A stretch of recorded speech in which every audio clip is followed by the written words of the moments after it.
Hello guys, मेरा नाम है अनिमेश और मैंने अपनी ऑनलाइन बिजनेस से 4.5 लाख का सेल जनरेट किया है बाय यूजिंग मेटा एड्स। और मैंने इस वीडियो में complete step by step process बताए हुए हैं कि मैंने ये कैसे किया और कैसे अप्लाई किया अपनी मेटा एड्स में, जिससे मुझे ये अमाउंट ऑफ रिजल्ट जनरेट हुआ है। तो इस वीडियो को लास्ट तक ज़रूर देखें। तो चलिए शुरू करते हैं। सबसे पहले मैं अपनी ब्रांड के बारे में बताता हूँ। मैं एक क्लोथिंग ब्रांड रन करता हूँ जिसमें हम regular fit T shirt, over size T shirt and hoodies sell करते हैं।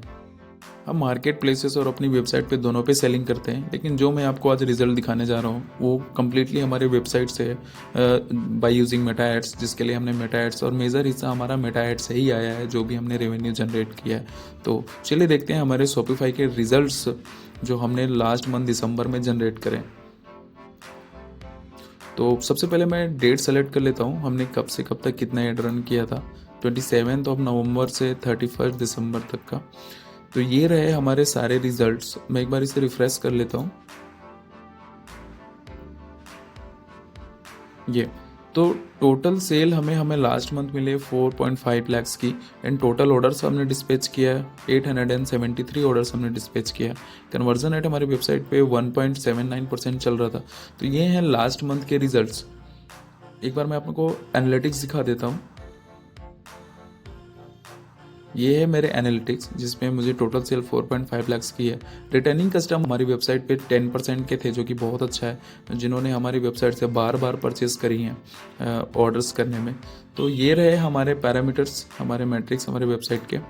चलिए देखते हैं एड मैनेजर में हमने हमारा मैट्रिक्स, हमने कितना CPM हमें जनरेट हुआ है, कितना हमने स्पेंड किया है ऑन मेटा एड्स। तो ये है मेरा मेटा एड्स का डैशबोर्ड। मैं एक बार डेट सेलेक्ट कर लेता हूँ। 28 ऑफ नवंबर से 31 दिसंबर।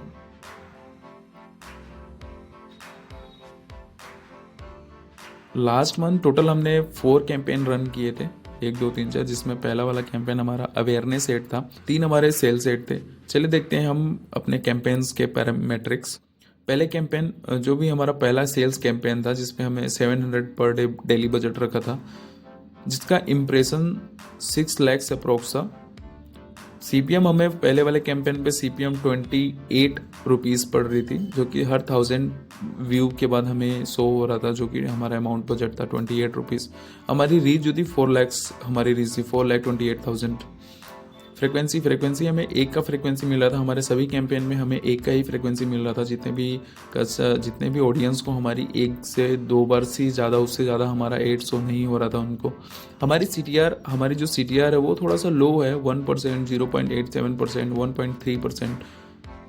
ये थोड़ा सा कम है, बट हमें रिजल्ट अच्छे खासे मिले थे। इनिशियल फेज में हमें बहुत अच्छा CTR आ रहा था, बट लास्ट होते होते हमें कुछ CTRs ऐसे मिल रहे थे 0.87 के। अगर लिंक क्लिक्स की बात करें तो ये हमारे लिंक क्लिक्स हैं। टोटल हमें पहले कैंपेन से 6,500 का हमें लिंक क्लिक्स मिला है, सेकेंड कैंपेन से अप्रोक्स 9,000 का, एंड थर्ड कैंपेन से हमें 3,000 का लिंक क्लिक्स मिला है, जो कि हमारा CPP होता है 2.5 रुपीज़ का।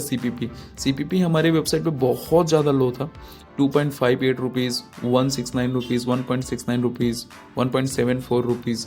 ये बहुत ज़्यादा लो है। एवरेज मार्केट में हमारा 10 का CPP आता है, 10, 8, 9 ऐसा आता है। हमें 1 का CPP मिल रहा था, जो कि बहुत अच्छा है। रोवास की बात करें तो हमारा रोवास, ये फर्स्ट कैंपेन से हमें 9.77 का रोवास मिला है, एंड सेकेंड कैंपेन से 7.80 का, एंड थर्ड कैंपेन से 8.89 का, जो कि रोवास हमें ठीक ठाक ही रिसीव हो रहे थे हमारी कैंपेन से। और रिजल्ट्स की बात करें तो पहले कैंपेन से हमें 382 ऑर्डर्स हमें रिसीव हुए थे, सेकेंड कैंपेन से हमें 272 ऑर्डर्स, एंड थर्ड कैंपेन से 118 ऑर्डर्स हमें रिसीव हुए थे। जो कॉस्ट पर परचेस हमारी वेबसाइट पे चल रहा था 49 रुपीज़ चल रहा था, 49, 69, 50 पर परचेस। ऐसे हमारे CPP बढ़ रहे थे। जैसे जैसे मंथ का लास्ट होते गया, दिसंबर लास्ट आते गया, तो हमारे CPP थोड़ा सा हाई हो गया था, जिसकी वजह से हम कैंपेन को ऑफ कर दिए थे। और हमने इस रिजल्ट्स में सारे कैंपेन में 4.5 लाख का सेल जनरेट कर लिया था। तो चलिए देखते हैं हमने इन तीनों एड स्पेंड में कितना खर्चा किया था, कितना स्पेंड किया था।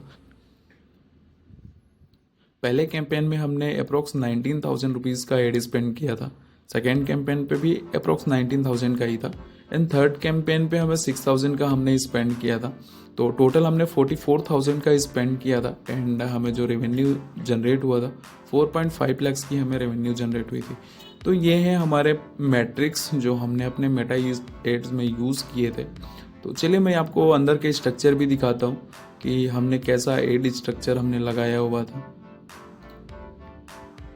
तो ये हमारे अंदर के सेटअप्स हैं। पहले कैंपेन हमने CBO कैंपेन लगाया था जिस पे डेली बजट हमारा 700 रुपीज़ था एंड जिस पे हमने 2 इमेज एड चलाए थे। कोई भी हमारा वीडियो एड परफॉर्म नहीं कर रहा था तो हमने वीडियो एड पॉज कर दिया था और डिलीट कर दिया था। तो हमने दोनों इमेज एड ही चलाए थे। हेडलाइन भी हमने बहुत अच्छा यूज़ किया था जिस पे हमने एड सेट की अगर बात करें तो हमने एड सेट में लोकेशन को हमने एक्सक्लूड करके रखा था क्योंकि RTO यहाँ से बहुत ज़्यादा आती है। तो हमने 7 सिस्टर्स को, हमने अंडमान एंड निकोबार को, जम्मू एंड कश्मीर को, ये कुछ लोकेशन से जाओ जो हमें अपनी कैंपेन में ऑफ करके रखने चाहिए क्योंकि यहाँ से RTO बहुत ज़्यादा आते हैं। टारगेटिंग की बात करें तो पर एड सेट में हमने 6 to 7 ऑडियंस टारगेट किया था और जिस पे हमने एक इंगेज्ड शॉपर का डिफाइन फर्दर पे लगा रखा था अपने इंटरेस्ट, क्योंकि इससे क्या होता है कि सिर्फ इंगेज शॉपर को ही जो कंटिन्यूसली पिछले 7 दिनों में जिसने बाय नाउ बटन क्लिक किया था सिर्फ उन्हीं को हमारा एड शो होता है, जिससे कि हमारा रिजल्ट आने के चांसेस बहुत ज़्यादा बढ़ जाते हैं।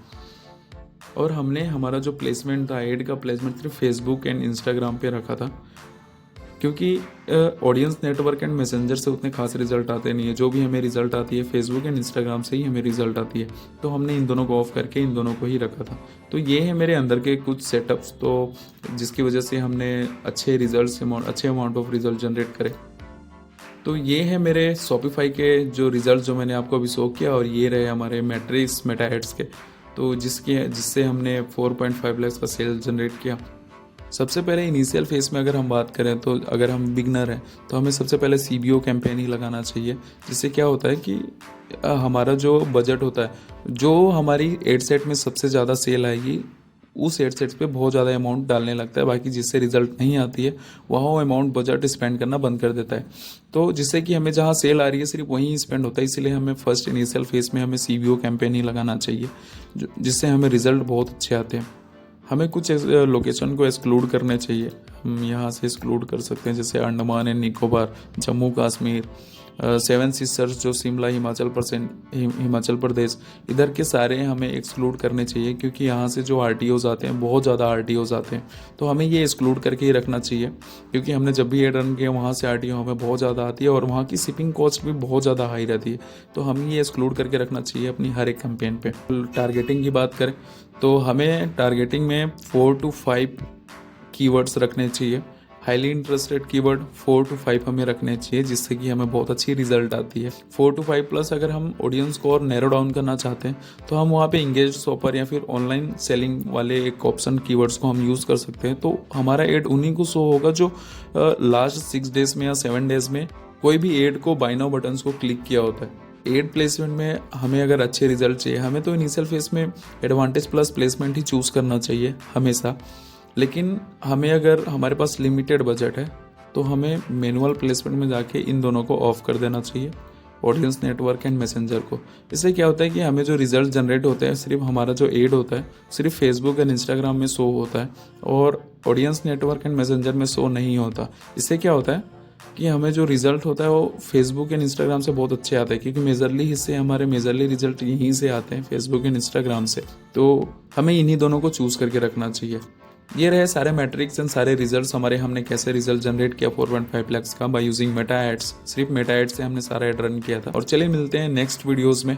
ऐसे ही वीडियोज़ के लिए आप हमें फॉलो कर सकते हैं। Thank you.